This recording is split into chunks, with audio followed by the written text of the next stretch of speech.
Le lièvre et la tortue. Bravo, il y en a une qui suit. Mais si que je te mets minable, des lecs à la Ciotat par les plages de sable. Tu t'engraines, cousine. On a pris un animal léger, va caguer à la vigne, arrête de m'approcher. Ouais, c'est ça, vas-y, fais ton cake. Mais moi, je te parie encore qu'on part des lecs et je t'attends au port.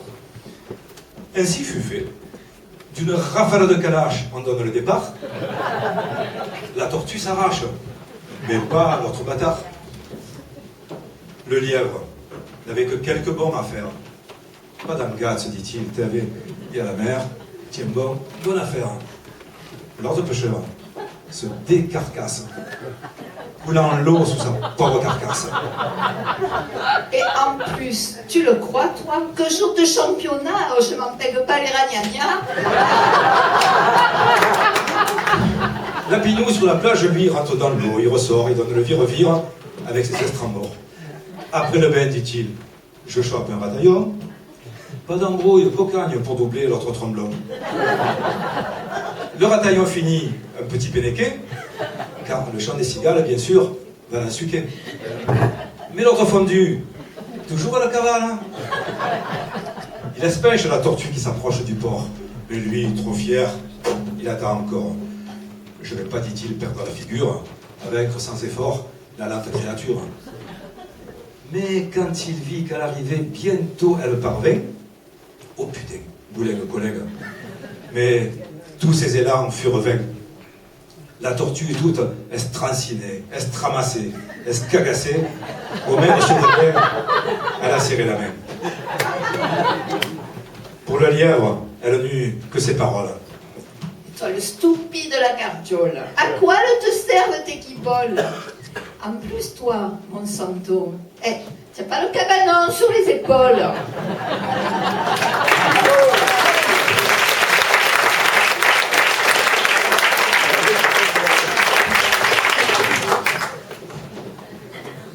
Il y a 26 siècles, les Grecs ont fondé Marseille, devenue Massalia.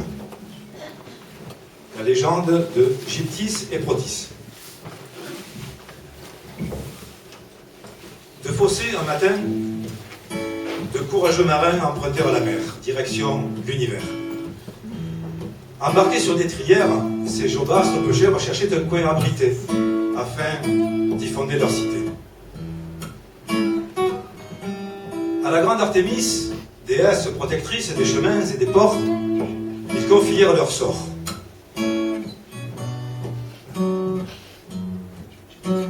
De la mer Égée à la mer Ionienne, rien sur leur route ne semblait retenir l'attention du chef Protis.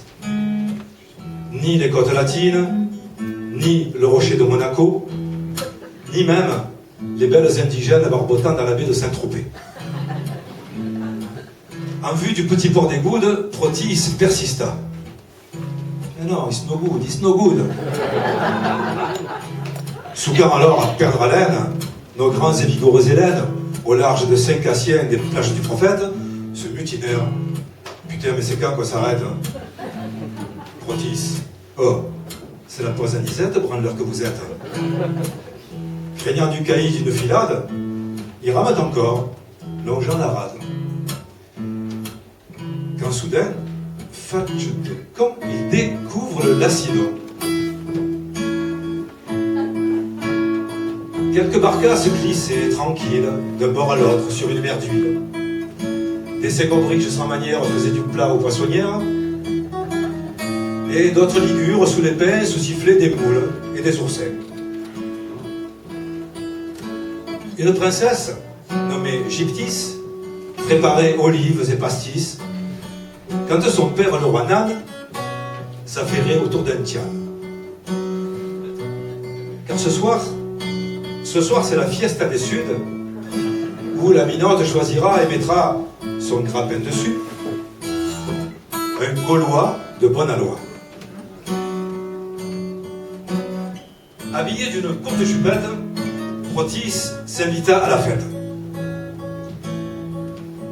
avec ses bijoux, ses sandalettes, l'étranger faisait tache. Au milieu des Gaulois à moustache, qui moquaient ce fondu complètement calu. Oh, mais c'est quoi ce mec? Va te faire chez les Grecs. Et dans un coin de salon, tartiné de trompe-couillon, la princesse part PDG en reluquant l'étranger. Pour de bon, c'est pas un lait de ronde. Je vais lui servir un Ricard Ballon.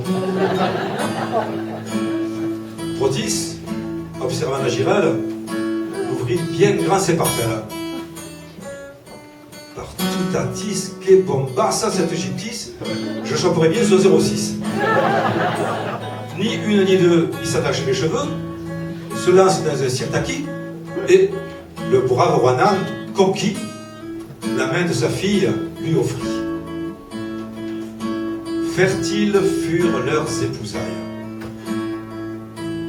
Ils eurent toute une marmaille. Des blancs, des noirs, en pagaille, des Italiens, des Arméniens, des Portugais, des Sri Lankais, qui n'en déplaise à Bardella, ne partiront pas de là.